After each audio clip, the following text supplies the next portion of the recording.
students, how are you all? Hope you all are very good. Today, students, we are going to start our fourth chapter of class 5th, which is about reproduction in plants. So, student, basically, first of all, what do you mean by reproduction? So, reproduction is the process by which a living organism produces its offspring. ठीक है, अपने जैसे offspring या अपने जैसे new individuals को produce करने का जो प्रोसेस होता है that is known as reproduction, और ये सिर्फ और सिर्फ लिविंग बींग्स में ही पॉसिबल हो सकता है। और आज हम लोग एक living being that is plants में कैसे प्रोडक्शन प्रोसेस होता है वो डिस्कस करेंगे। ठीक है, चलो, so let's begin our chapter. Like animals and humans, plants are living things and also they have the ability to reproduce and increase their numbers. So, same चीज की जैसे animals है, human beings है, ये सभी living beings है.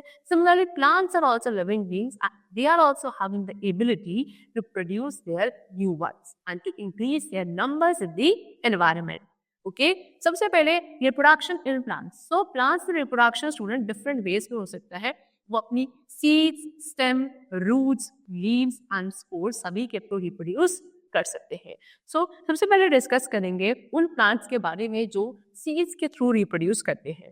सी जितने भी ज्यादातर फ्लावरिंग प्लांट्स होते हैं स्टूडेंट्स, यानी कि वो प्लांट में फ्लावर यूजुअली लगते हैं, वो रिप्रोड्यूस करते हैं सीड्स के through. Once flowers bloom, they turn brown, the petals fall off and they change into fruits. Fruits have seeds inside them. New plants grow from these seeds. तो जैसे ही एक plant जब ब्लूम करने लगता है वो धीरे धीरे ब्राउन कलर का हो जाता है, उसकी पेटल्स सारी गिर जाती है और फिर वो फ्रूट में कन्वर्ट हो जाता है। फिर इन फ्रूट से अंदर सीड्स होती है और इन सीड के पास ये एबिलिटी होती है to grow new plants. That means what, seed reproductive part है प्लांट का। कोई भी प्लांट बहुत सारी सीड्स प्रोड्यूस करता है because seeds, all the seeds do not go into new plants. ठीक है, बहुत सारी चीज प्रोड्यूस करनी पड़ती है क्योंकि सभी के सभी सीड्स न्यू प्लांट्स में ग्रो कर जाए, it's not possible due to various reason. कैसे? देखो, कुछ ऐसी सीड्स होती है जो हेल्दी नहीं होती है और वो तेज हवा है, तेज बारिश चलती है तो उसकी वजह से डिस्ट्रॉय जाती है ना, and are destroyed by winds और हेवी रेन। बहुत सारी ऐसी सीड्स है जिनको एनिमल्स खा जाते हैं, है ना, और कुछ ऐसी सीड्स होती है जिनको अप्रोप्रिएट कंडीशंस नहीं मिलती है टू जर्मिनेट। तो इसीलिए बहुत सारी सीड्स हैं जो आपकी डिस्ट्रॉय हो जाती है, खराब हो जाती है। सभी seeds grow into new plants, it's not always done. So now we will talk about the topic germination. What do we mean by germination? So students, कोई भी एक सीड तभी जर्मिनेट होती है जब उसको अपने जर्मिनेशन के लिए सुटेबल एंड एप्रोप्रिएट कंडीशंस मिलती हैं of proper air, water, light and warmth. ठीक है, जब proper air, water, light and warmth एक सीड को मिलता है, these are the suitable conditions, then only the seeds get germinate. Okay, so if these conditions are fulfilled, a seed grows into a new plant called seedling. अगर ये सारी conditions fulfil हो जाती है तब एक सीड ग्रो कर जाती है, एक न्यू प्लांट में, जिसको आप सीडलिंग कहते हो। सो जो ये प्रोसेस है where a seed grow into a plant, this process is only known as germination. Okay, see so see student, आपको यहाँ पे स्टेजेस गिवन है एक सीड की जर्मिनेशन की। ये सीड है, धीरे धीरे से इसकी रूट्स डेवलप हो रही हैं, फिर उसके बाद रूट्स डेवलप हुई, फिर ऊपर से आपका क्या स्टेम वाला पोर्शन आगे चल रहा है, फिर ये स्टेम वाला पोर्शन सॉइल से ऊपर आ गया, and this is proper a plant, new plant has been grown up from this seed. इसको बोला जाता है जर्मिनेशन ऑफ सीड। ठीक है, चलो now next is seed leaves are also called cotyledons. अब सीड की जो लीव्स होती है उनको आप कॉटिलेडन्स कहते हैं। कॉटिलेडन्स क्या करते हैं? कॉटिलेडन्स के अंदर फूड होता है फॉर द बेबी प्लांट और द एम्ब्रियो। ठीक है, the baby plant uses this food till it grows its own roots and leaves. Once the food with cotyledons is used, the cotyledons shrink and fall off. Seeds like pea and bean contain two cotyledons are called dicotyledons. तो अभी मैंने आपको बताया ये seed leaves से present होती है जिनको हम कॉटिलेडन्स कहते हैं। कॉटिलेडन्स के अंदर बेबी प्लांट या उसको एम्ब्रियो भी बोल सकते हो, उसके लिए फूड स्टोर्ड रहता है। अब बेबी प्लांट या एम्ब्रियो इस फूड स्टोर्ड फूड को तब तक यूज करता है जब तक उसकी खुद की रूट और शूट डेवलप नहीं हो जाती। जैसे ही खुद की रूट में शूट डेवलप हो जाती है, कॉटिलेडन्स के अंदर स्टोर्ड फूड सारा यूटिलाइज हो जाता है, ये कॉटिलेडन्स ड्राई हो जाती है and they shed off, they fall off. Okay, why? Because अब खुद की रूट्स है, खुद की शूट्स है, प्लांट के पास खुद की लीव्स है, एंड लीव्स है तो वो खुद का खाना प्रिपेयर कर सकते हैं। अब सीड्स है जैसे कि पी, बीन, इनमें से 2 कॉटिलेडन्स होते हैं जिनको हम डाइकोटिलेडन्स कहते हैं, ठीक है। After the food from cotyledons is used, young plants continue making their own food through photosynthesis. Same what I told you कि जब एक बार कॉटिलेडन्स के अंदर जो सोन फूड था सारा यूज हो जाता है, अब जो प्लांट्स है, यंग प्लांट्स, वो अपना खाना खुद बना सकते हैं by the process of photosynthesis. Now plants reproduce from stems. In the beginning of the chapter only I told you कि plants can reproduce in different ways, है ना। बहुत सारे parts है जिनके थ्रू वो reproduce कर सकते हैं, जिसमें कि सबसे पहले हम पढ़ेंगे stems के थ्रू कैसे plants reproduce करते हैं। तो कुछ plants है like rose, sugarcane, money plant, ये सभी plants इसके थ्रू students stem की अपनी cuttings के थ्रू reproduce करते हैं। The stem cutting develop the roots when put in moist soil, यानी कि इन जो एक वेल डेवलप प्लांट होगा उसकी स्टेम कटिंग लेके आप एक मॉइस्ट सॉइल के अंदर उसको ग्रो कर देते हो, वहीं से एक न्यू प्लांट डेवलप हो जाता है। कुछ अंडरग्राउंड सेंस भी हमको गिवन है जैसे कि अनियन, पोटैटो, जिंजर, इनमें क्या होता है स्टूडेंट, बर्ड्स प्रेजेंट होते हैं, है ना। और any piece of the vegetable having bud can grow into a new plant. और अगर वेजिटेबल का कोई भी ऐसा पार्ट है जहां बर्ड ग्रो कर रहे हैं तो उस बर्ड से एक न्यू प्लांट ग्रो कर सकता है, ठीक है। Next, now plants reproduce from roots. Roots से plants कौन से reproduce होते हैं, such as sweet potato, radish, carrot, turnip. ये सभी plants ऐसे हैं जो root से grow करते हैं। That means if we cut the top portion of a carrot or radish and plant it into the ground, new plant will grow from it. अगर आप किसी कैरेट का या रेडिश का जो टॉप वाला पोर्शन होता है उसको कट करके ग्राउंड में लगा दो, प्रॉपरली इसको कंडीशंस मिले, तो वहीं से न्यू प्लांट ग्रो करने लगते हैं, ठीक है। This is the picture of carrot, या आपका स्वीट पोटैटो है, शकरकंदी जिसे आप बोलते हैं। Next is plants reproduce from leaves. Leaves के थ्रू प्लांट्स है जो रिप्रोड्यूस करते हैं, जैसे कि एग्जांपल गिवन है ब्रायोफाइट। ब्रायोफाइलम प्लांट क्या होता है student, it produce new plants from the margins of its leaves. The tiny plantlets fall up in the ground and grow as an independent plant. See students, ये picture है आपको Bryophyllum plant की। इनकी जो leaves होती है, इनकी side में छोटे छोटे से क्या होता है स्टूडेंट, इनकी मार्जिन्स में, ब्रायोफाइलम प्लांट की लीव्स की मार्जिन्स में छोटे छोटे से बर्ड्स होते हैं। वो बर्ड्स क्या होते हैं, जब ग्रो हो जाते हैं, मैच्योर हो जाते हैं, वो अपने आप नीचे गिर जाते हैं, और जहां गिरते हैं वहीं से न्यू ब्रायोफाइलम प्लांट ग्रो कर जाता है। That means what, these are the plant which produce from their leaves. Now there are some plants also which reproduce from spore. Spores के थ्रू कौन से प्लांट्स प्रोड्यूस करते हैं, जैसे कि फर्न्स है, मशरूम है, ये सभी ऐसे प्लांट्स हैं विच प्रोड्यूस फ्रॉम स्पोर्स, और यही स्पोर्स इतने आगे चलते न्यू प्लांट्स में डेवलप होते हैं। On falling the moist soil the spores are found on the under side of the leaves. Spores कहाँ मिलते हैं, उनकी लीव्स के नीचे साइड में मिलते हैं। जैसे ही ये किसी मॉइस्ट सॉइल में गिरते हैं वहीं से न्यू प्लांट ग्रो करने लगता है। Now next we are going to discuss about the topic that is what is seed dispersal. Seed dispersal students क्या होता है? See, अभी हमने डिस्कस किया था कि सीड्स को जर्मिनेट करने के लिए प्रॉपर सुटेबल कंडीशंस चाहिए होती है, जिसमें air, water and sunlight, because sunlight will provide you warmth, है ना। So that means air, water and sunlight seeds की नेसेसरी कंडीशंस है टू जर्मिनेट, ठीक है। Dispersal is a scattering of seeds far away from the parent plant. Seeds have special features which help them to disperse. Also, there are some other factors which help them to disperse. These factors can be wind, water, animal, etc. and these are called dispersal agents. अब dispersal क्या होता है student, seeds का scatter हो जाता, parent plant से जो seeds है वो जब दूर जाकर स्कैटर हो जाती है, फैल जाती है, उसको आप क्या कहते हो, डिस्पर्सल कहते हो। सीड्स के पास कुछ स्पेशल फीचर्स होती है जो उनको डिस्पर्स करने में हेल्पफुल होती है, और भी बहुत सारे ऐसे फैक्टर्स होते हैं जो सीड्स को डिस्पर्स करने में हेल्पफुल होते हैं, जैसे कि विंड, वाटर, एनिमल्स, और इन सभी फैक्टर्स को हम लोग डिस्पर्सिंग एजेंट्स या डिस्पर्सन एजेंट्स बोलते हैं। तो now we will talk about agents of dispersal, यानी कि ऐसे फैक्टर जिनके थ्रू सीड्स का डिस्पर्जन होता है। उनमें से नंबर 1 we are going to discuss about wind. हवा के थ्रू कैसे डिस्पर्जन होता है।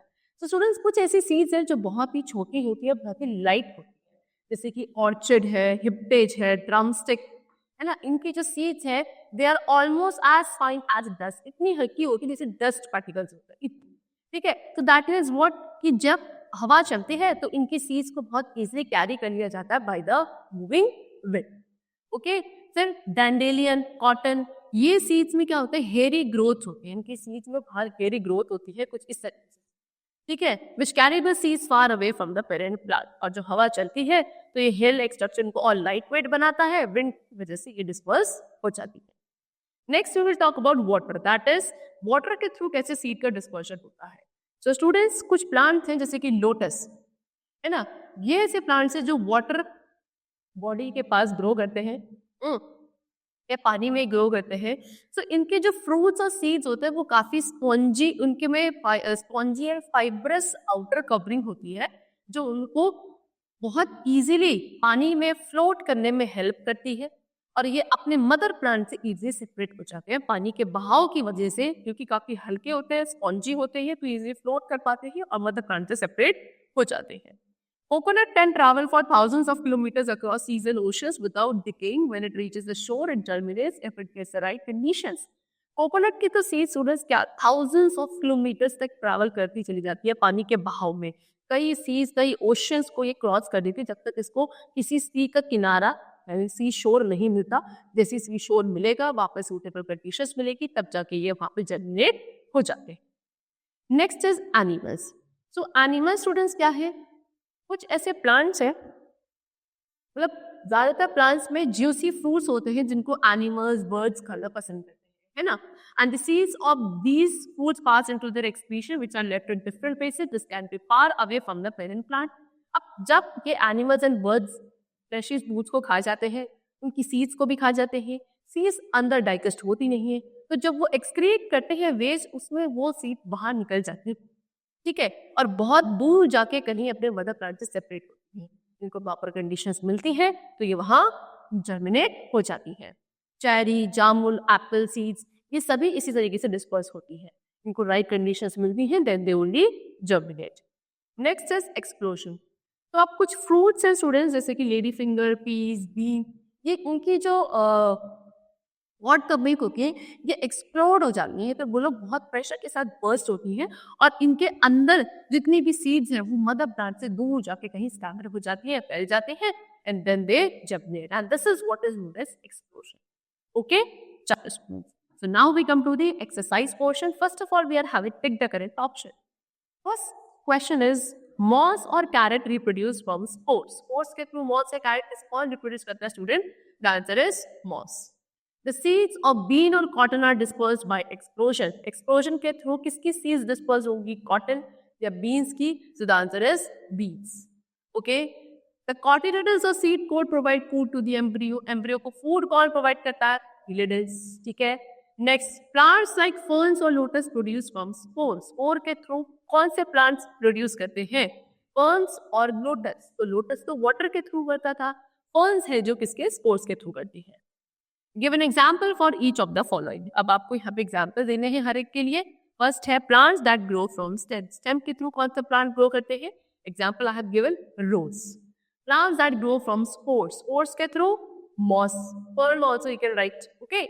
Plants that grow from leaves. Leaves के through bryophyte. Plants that grow from seeds. Seed के through bees. Peas आपने लिख लिया. Bees भी आप लिख सकते हो. Okay. And plant that grow from roots. Roots के through carrot. ठीक, चलो. Now next, write which part of the following plant will grow into a new plant. इसमें से आपसे पूछा जा रहा है कि इन प्लांट का कौन सा पार्ट है जिससे न्यू प्लांट ग्रो किया जा सकता है. सबसे पहले शुगर केन, तो शुगर केन स्टेम वाला पार्ट किया जाता है. रोज का student again the stem. Potato also stem only. Ferns में स्पोर्स के थ्रू ग्रो करते हैं. स्वीट पोटैटो रूट्स के थ्रू करता है. Carrot again the roots. Mushrooms इसके थ्रू करती है, स्पोर्स के थ्रू ग्रो करती है. एंड टर्मरिक अगेन स्टेम के थ्रू करता है. Now next we will talk about answer the following question. The first question is define germination. What are the essential conditions for germination? So, germination क्या होता है student? The process of growing a seed into a seedling. ठीक है, seed से seedling बनने का जो process होता है that is known as germination. और उसकी जो essential conditions है वो क्या कहते हैं? Air, water and sunlight. Okay? चल next. What are the special features of the seeds which get dispersed by winds? ठीक है, वो seeds जो wind के थ्रू डिस्पर्स होते हैं उनके पास क्या स्पेशल फीचर्स होते हैं? तो विंड के थ्रू डिस्पर्स होने वाली सीड्स जो होती है स्टूडेंट्स काफी लाइट होती हैं, काफी हल्की होती हैं, या उनके ऊपर हेयर लाइक स्ट्रक्चर प्रेजेंट होता है जिनको लाइट वेट बनाता है, और वो विंड के प्रेशर की वजह से, विंड के फोर्स की वजह से क्या हो जाती है, स्कैटर हो जाती है away from the parent plant. What is dispersal? Why is it important? Dispersal क्या है और वो important क्यों होता है student? Dispersion means what? The scattering of seeds away from the parent plant. Mother plant या पेरेंट प्लांट से seeds का स्कैटर हो जाना कहीं दूर to a far place is known as dispersion. And ये इसलिए इंपॉर्टेंट है क्योंकि अगर स्टूडेंट सभी प्लांट सभी सेम काइंड ऑफ प्लांट एक ही जगह ग्रो करते हैं, then they compete for the nutrients and the essential conditions, and health बहुत सारे सीड्स होती है जो क्या हो जाती है, जर्मिनेट नहीं हो पाती है। देयरफॉर अगर वो कहीं दूर जाके स्कैटर होती है, जो वहां पे उनको किसी दूसरे प्लांट के संग कॉम्पीट नहीं करना पड़ेगा, and they will grow into a healthy plant. How are animals helpful in the disposal of seeds? Animals कैसे सीड्स के डिस्पोजल में हेल्पफुल होते हैं स्टूडेंट्स? सो अभी मैंने आपके साथ डिस्कस किया था कि काफी ऐसे जूसी एंड फ्लेशी फूड्स होता है which are eaten by the animals, है ना, and these seeds do not get digest. So जब वो एक्सक्रीट करते हैं, सो वो सीड्स कहीं दूर जाके, जहाँ पे वो एक्सक्रीशन करेंगे तो वहां जाके दूर वो क्या हो जाएगी, सीड आपकी बाहर निकल जाती है, और वही प्रॉपर कंडीशंस मिलने पे they get germinated, and this is how the plants और sorry the animals disperse the seeds away from the parent plant. Okay, chalo. So student, the chapter is completed over here. Hope you all liked and understood the chapter very well. We'll meet you very soon. Thank you everyone.